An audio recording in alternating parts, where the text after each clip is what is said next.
네, 지난 시간에 우리는 요나서 3장에서 이 3일 가야 될 길을 하루 동안 빨리 다니면서 망할 거라고 저주를 선포했던 선지자 이야기를 보았습니다.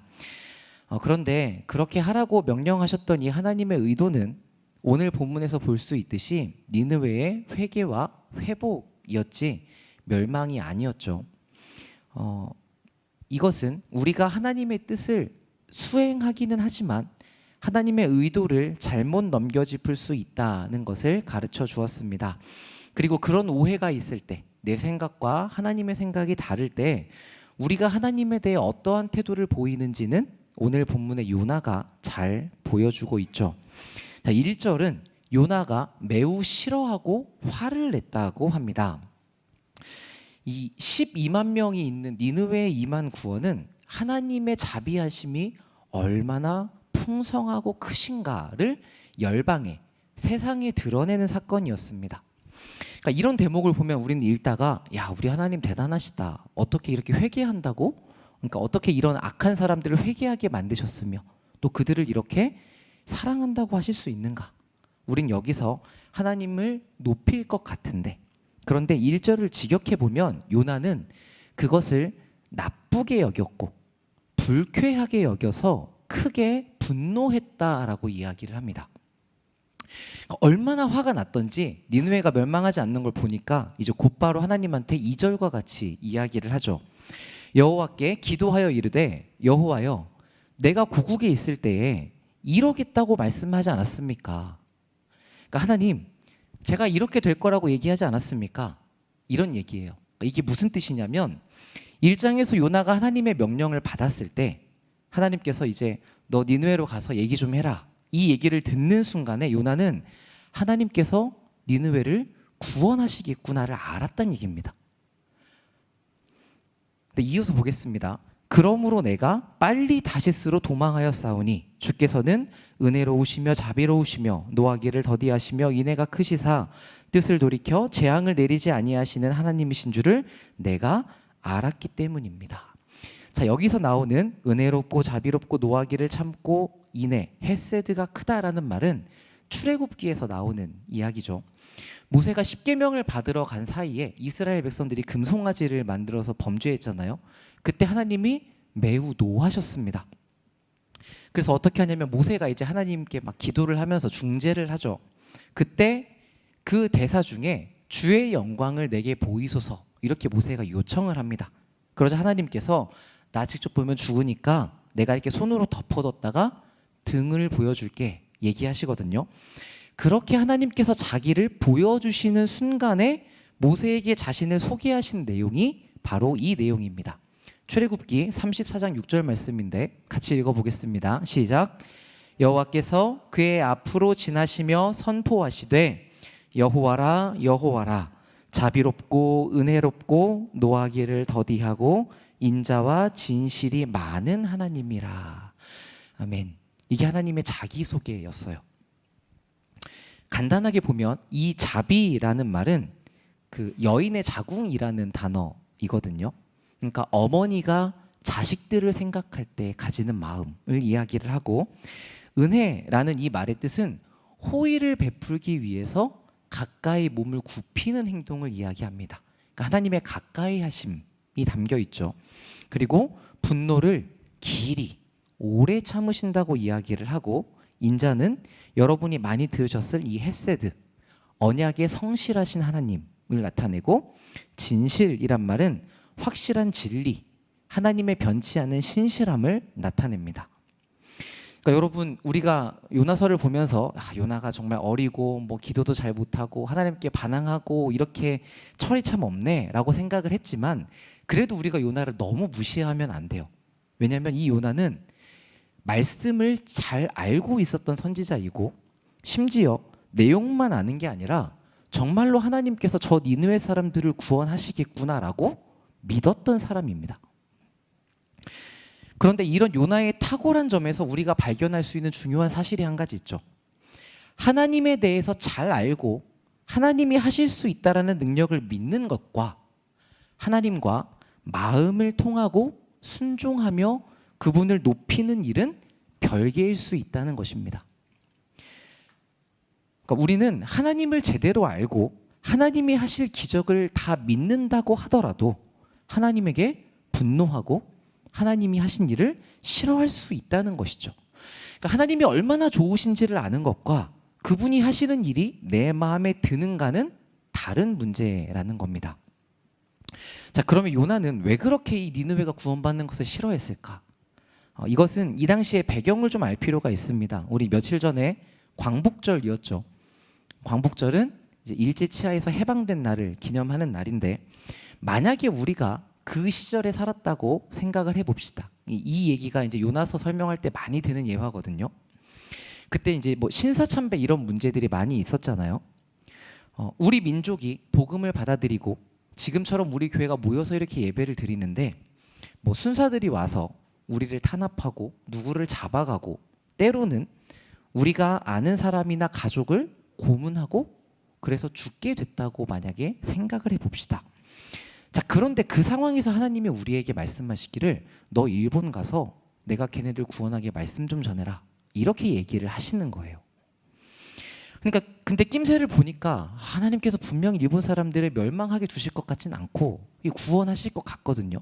그러니까 일본의 반대인 중국 쪽으로 도망을 치는 겁니다.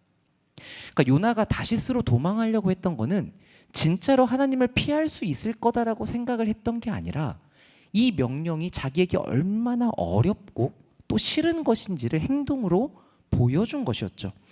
그러니까 도망하다가 잡혔잖아요. 폭풍 때문에 잡혔는데 그때에도 내가 차라리 죽을지언정 거기 가지는 못하겠다, 이렇게 이야기를 했던 거죠.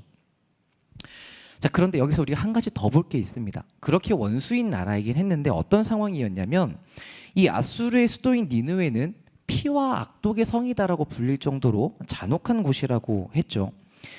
근데 요나서에서는 여러분, 하나님께서 니느웨에게 멸망할 거다라고 경고를 하시지만 이 비슷한 시대의 다른 선지자들은 이스라엘에게 경고를 했습니다. 너희들도 회개하지 않으면 멸망할 거다. 그러니까 지금 이스라엘도 경고를 받고 아수르도 경고를 받고 있던 상태였던 거예요. 근데 그 말씀 중에 어떤 내용이 있었냐면, 이스라엘이 돌이키지 않으면 하나님께서 아수르를 사용해서 징계하실 것이다 라는 이야기가 있었습니다. 그러니까 여기서 니느웨가 회복되면 어떻게 되는 거예요? 내 민족인 이스라엘이 고통을 받게 되는 거죠. 이런 상황에 있었는데 이스라엘 사람이 요나에게 가서 니느웨를 구원하라는 말씀을 전하라는 거는 이스라엘이 고통받게 만들라는 거랑 똑같은 얘기잖아요. 그러니까 요나가 그것을 안 하려고 그렇게 발버둥 쳤던 겁니다. 자, 이 상황을 생각해 본다면 요나가 죽다가 살아나서 니느웨에 가서 단 하루라고 하더라도, 대충 전했다고 하더라도 너희가 망할 거라고 말한 것이 오히려 대단한 일일 수 있는 거죠. 누가 봐도 이스라엘 사람이 와가지고 그 잔혹한 성 아수르에게 와서 여러분들 다 망할 겁니다 이렇게 얘기하면 사실 목숨 내놓고 해야 되는 일이잖아요. 근데 요나가 거기에는 순종을 했단 말입니다. 그러니까 속으로는 사실 그만큼 니느웨의 멸망을 바랐던 것이죠. 니느웨의 멸망을 바랬다기보다 정확하게 말하면 이스라엘이 편안하기를 바랬습니다. 자, 그런데 이렇게 내가 원하는 어떤 그림이 확실할수록 우리는 하나님이 일하시는 것에 대해서 원망이 커질 수 있다는 것을 보게 됩니다. 그러니까 그 상황 안에 당사자가 되면 사실 이제 이 상황을 정확하게 보기 어려운데, 오늘 우리가 요나를 보는 것처럼 그 상황에서 한 걸음 나와서 보면 이게 참 놀라운 이야기란 말이에요. 하나님께서는 자신의 자비하심으로 많은 생명을 구원해내시는데 그 일이 우리에게는 분노하는 일이 될 수 있다는 말입니다. 우리는 별로 이제 그렇지 않다고 생각을 하죠. 하나님께서 구원하시면 감사한 일이다라고 생각하는데, 근데 여러분 조금만 더 구체적으로 생각을 해봅시다. 우리에게 정말 이런 마음이 없을까요? 좋은 날씨에 우리는 주말마다 놀러도 못 가고, 그쵸? 모여서 예배 드려야 되고, 예배만 드리는 게 아니라 봉사도 해야 되고 모임도 해야 되고, 막 그런데도 어떤 경우에는 우리 집안의 사업이 잘 안 풀리고 자녀들의 상황이 잘 안 풀리고 이런 때가 있습니다. 자, 그런데 진짜 이런 일이 있으신 분이 있으셨는지 모르겠지만 그런 우리를 해코지하고 힘들게 하면서 맨날 막 교회 뭐 하러 다니냐면서 놀러 다니는 친척들 주변에 좀 있으실 수 있죠. 근데 그런 분들은 또 사업도 잘 풀려요. 손대는 일마다 잘 돼. 자식도 뭔가 잘 돼요. 그러면 솔직히 진짜 하나님한테 억울해서 따지신 적이 있지는 않으신가요? 하나님 백성이라는 나는 하나님 이렇게 두시고 내가 보기에 하나님 안 믿는 저 사람들은 왜 저렇게 잘해주십니까? 여기저기 다 잘해주시면 뭐 제가 도대체 하나님을 왜 믿습니까? 우리가 이렇게 생각이 들 때가 있기도 하죠. 근데 그래도 우리는 하나님 말씀을 순종하겠다고 또 집에 와서 아유, 가족들한테 그래도 저 친척 잘 대해주자 이렇게 얘기하면서 노력하는데, 그런데 또 저기 집이 잘 되면 또 우리 집 와서 또 뭐라고 할 거고, 그러면 또 내가 잘해주자고 얘기해봤자 도대체 왜 그러냐, 우리한테 저러는데 또 집에서도 욕 먹고, 그쵸? 우린 참 가는 데마다 욕을 많이 먹게 되는데, 그럼 이제 나와서 하나님께 따지게 된단 말이에요. 하나님 왜 저에게 이런 재앙을 내리십니까? 저쪽을 더 사랑하시면 어떡합니까? 이럴 바에는 야, 차라리 진짜 죽는 게 낫겠습니다 라는 마음이 들 때가 있을 수 있죠. 자, 그런데 여러분, 이런 것들은 다 무엇입니까? 하나님께서 나에게 이렇게는 좋게 해주셔야 된다라는 내가 가지고 있는 고정관념일 수 있죠. 그러니까 이런 틀을 우리가 강하게 정해두면 정해둘수록 우리가 하는 기도는 이 틀 안에서만 이루어지게 됩니다. 그러면 우리의 기도가 요나를 통해서 봤던 것처럼 우리의 가족이나 우리의 민족만을 위하는 매우 독선적이고 매우 이기적인 기도가 될 수 있는 것이죠. 그래서 요나서는 일부러 하나님께 기도했다는 표현을 씁니다. 2장에서도 기도했다고 이야기하고 오늘 4장에서도 기도했다고 이야기하거든요. 근데 이게 기도라고 할 수 있습니까? 심히 불쾌해서 화를 내면서 얘기를 하는 거예요. 근데 기도라고 표현을 하고 있잖아요. 그러니까 그러면서 우리가 하는 기도들, 물론 하나님께 이제 말씀드리는 거니까 기도이긴 하지만 그 기도가 더 자라갈 필요가 있다는 것을 보여주고 있는 것이죠. 2장 8절에서 또 요나는 이방인들이 하나님의 인애를 저버렸다라고 기도했지만 사실 그렇게 다른 사람을 정죄했지만 정작 인애가 없는 것은 누구였습니까? 요나 자신이었잖아요. 그러니까 그래서 이 하나님의 인애가 베풀어지고 있는 현장에서 자기 혼자만 분노하고 있습니다. 그러니까 이게 우리에게 참 안타까운 일이에요. 우리가 하나님을 원망하기 시작하면 하나님 이러셔야 되지 않습니까? 라고 정해두면 그 내 생각을 넘어서 하나님께서 자비를 베푸시는 곳이 나에게는 분노의 자리가 됩니다. 그러니까 이러면 뭐 지옥이 따로 있을 필요가 없죠. 하나님의 은혜가 펼쳐지고 있는 자리에서 나한테는 그게 지옥과 같은 곳이 되는 거니까요. 요나는 특별히 자기의 민족 이스라엘이 선택을 받았다고 생각을 했고, 그래서 하나님이 선택받은 민족 우리들에게만 잘해주셔야 된다라고 생각했습니다. 그래서 이 생각을 벗어나는 열방에 대한 구원이 일어나자 화를 내게 된 것이죠. 그러자 요나의 기도가 어떻게 마칩니까? 3절 보십시오. 여호와여 원하건대 이제 내 생명을 거두어 가소서. 사는 것보다 죽는 게 차라리 낫겠습니다 라고 이야기를 하죠. 전에 바다에 빠져서 죽으려고 노력했는데 자기 마음대로 죽을 수가 없었잖아요. 그러니까 이제 하나님한테 차라리 죽여달라고 얘기를 하는 겁니다. 근데 그래도 이제 죽여달라고 얘기를 하고 있지만 우리가 앞에 이제 이 아수르와 이스라엘의 관계를 좀 보고 나니까 요나가 왜 그랬는지 이제 이해는 좀 되실 것 같아요. 그래서 이제 하나님도 요나를 나무라지 않고 계속해서 타이르십니다. 요나야, 너가 지금 이렇게 화를 내는 게 과연 옳으냐?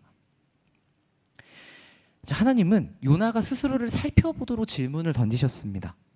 그러니까 자기가 정한 기준, 우리한테 잘해주셔야 되지 않습니까? 를 넘어서서 전 세계의 구원을 베푸시는 하나님을 깨닫기를 이제 바라시고 질문을 하셨던 거죠.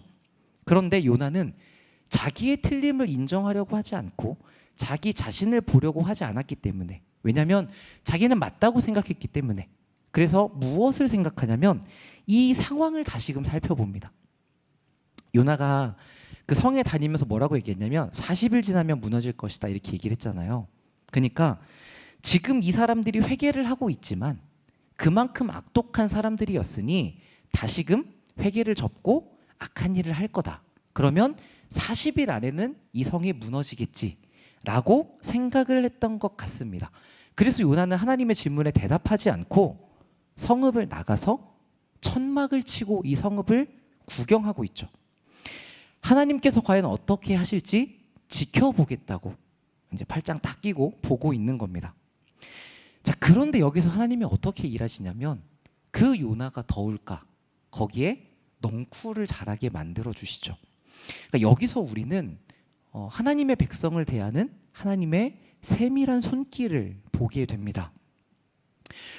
이 하나님이 어떤 분이냐면 12만 명의 니느웨를 구원하는 온 세상을 구원하시는 하나님이세요. 그런데 그 하나님이 이렇게나 투정 부리고 고집 부리는 한 사람에게도 관심을 가지고 은혜를 베푸신다는 것을 볼 수 있죠. 이게 어디에 담겨 있냐면 여러분 6절에 하나님 여호와께서 박넝쿨을 예비하셨다고 돼 있죠. 이 하나님 여호와라는 호칭 안에 담겨 있습니다.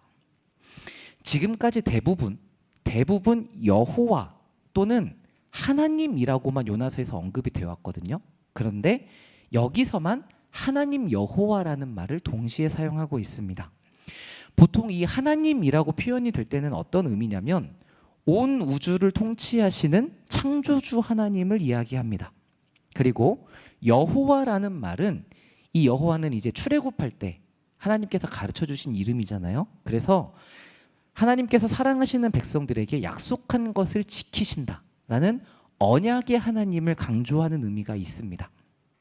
그래서 여러분들 요나서를 1장부터 이렇게 다시 살펴보시면 대체로 언약 백성인 요나와의 관계 안에서 일어나는 일에는 여호와께서라고 되어 있고 이 세상, 온 세상의 통치자로서 움직이실 때에는 하나님이라는 호칭이 주로 사용되는 걸 볼 수 있습니다.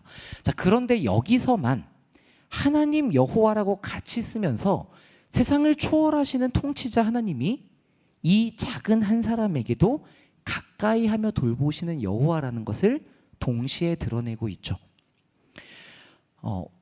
왕의 자녀는 아빠가 왕으로 행동할 때의 모습과 아버지로서 행동할 때의 모습을 둘 다 볼 수 있습니다. 그러니까 그것처럼 우리도 이 하나님의 초월하심과 동시에 내재하심이라는 양면을 동시에 같이 알아갈 필요가 있다는 것을 여기서 말하는 것 같습니다. 자, 그런데 요나는 이 하나님의 우주적인 통치를 전혀 보지 못하고 있었단 말이에요. 니느웨를 향한 하나님의 일하심에 대해서 완전히 무감각했죠. 그래서 니느웨 사람들이 구원받은 것에 대해서는 분노를 느끼지만 자기에게 준 박넝쿨로 인해서는 어땠다 그래요? 크게 기뻐했다고 이야기를 합니다. 그러니까 요나에게 있어서 하나님은 철저하게 여호와, 선택받은 자기 민족만을 위한 신이어야 했던 것 같아요. 그런데 여러분, 우리가 매우 경계해야 되는 부분 중에 하나인데 이렇게 되면 우리가 하나님을 섬기면서도 하나님을 우상처럼 섬길 수 있습니다. 하나님을 내 생각대로 이루어 주시는 분으로 자꾸 만들려고 하는 것이죠. 그런데 하나님은 그렇게 내 뜻대로 해주시지 않으시죠. 그러니까 그때마다 우리가 요나처럼 분노하게 되는 겁니다. 우리 7절을 보겠습니다. 하나님이 벌레를 예비하사 이튿날 새벽에 그 박넝쿨을 갉아먹게 하심에 시드니라. 해가 뜰 때에 하나님이 뜨거운 동풍을 예비하셨고 해는 요나의 머리에 쪼임에 요나가 혼미하여 스스로 죽기를 구하여 이르되 사는 것보다 죽는 것이 내게 나으니이다 하니라. 참 대단한 사람이에요. 그렇죠? 마음에 안 드니까 또 죽겠다고 이야기를 하죠. 네. 흔히 우리도 이제 보시면 아이고 죽겠네, 아이고 죽겠네 입에 달고 계시는 분 있으신데 요나는 참 다혈질이었던 것 같아요. 상황마다 감정이 쉽게 바뀌는데 하나님 입장에서 진짜 답답하실 것 같아요. 얘를 어떻게 해야 되나 싶으실 수 있는데 화를 내실 법도 할 것 같거든요. 계속 이랬다 저랬다 하면. 근데 하나님은 그렇게 하지 않고 요나에게 다시 물으십니다. 요나야, 너가 이 박넝쿨로 인해서 화를 내는 게 옳으냐? 그래서 요나가 뭐라고 합니까? 내가 화가 나서 죽더라도 옳습니다. 이렇게 얘기하죠. 그러니까 이제 요나도 화날 만큼 화난 거예요. 근데 뭐 때문에 화났다고요? 넝쿨 하나 때문에. 내가 하나님한테 이렇게 화납니다라고 이야기를 하죠. 그런데 하나님이 계속해서 질문을 던지십니다. 그러니까 여러분, 하나님이 질문을 하시는 거는 몰라서 물어보시는 게 아니에요. 다 아시는데 계속해서 우리에게 스스로 깨달을 수 있도록 자신을 돌아보라고 질문을 주시는 겁니다. 에덴에서도 하나님께서 그렇게 부르셨죠. 아담아, 너가 어디 있느냐? 하나님이 그거 몰라서 물으셨겠습니까? 너 왜 죄 짓고 거기 있니? 너 지금 어디 있는지 살피고 다시 나한테 돌아와. 그렇게 돌아보게 하시는 질문인데 우리는 그렇게 자기를 보려고 하지 않죠. 그러니까 여러분, 세상을 살면서 하나님께서 여러분들에게 상황이나 사람들이나 또는 말씀이나 생각을 통해서 계속 질문을 주실 때가 있습니다. 그때는 이런 의도가 담겨 있는 거예요. 너 지금 어떠니? 너 지금 어떻게 해야 되니? 지금 너가 하고 있는 게 과연 맞니? 그런데 거기서 요나는 이게 내가 맞나? 하나님께서 계속 물으시는데도 내가 진짜 이게 옳은가? 라고 한 번도 생각하지 않고 제가 맞습니다 라고 계속 자기 입장을 고수하는 것이죠. 이 정도 되면 진짜 많이 맞아야 될 것 같은데 하나님은 그를 설득하십니다. 요나야, 너가 아무 수고도 하지 않고 자란 넝쿨 때문에 그렇게 화를 내는데 내가 이 성의 많은 생명들을 어떻게 아끼지 않을 수 있겠느냐? 하나님의 마음이 어떤지를 계속해서 가르쳐주고 계시죠. 그렇게 요나서는 하나님의 말씀으로 시작이 돼서 하나님의 말씀으로 끝을 맺습니다.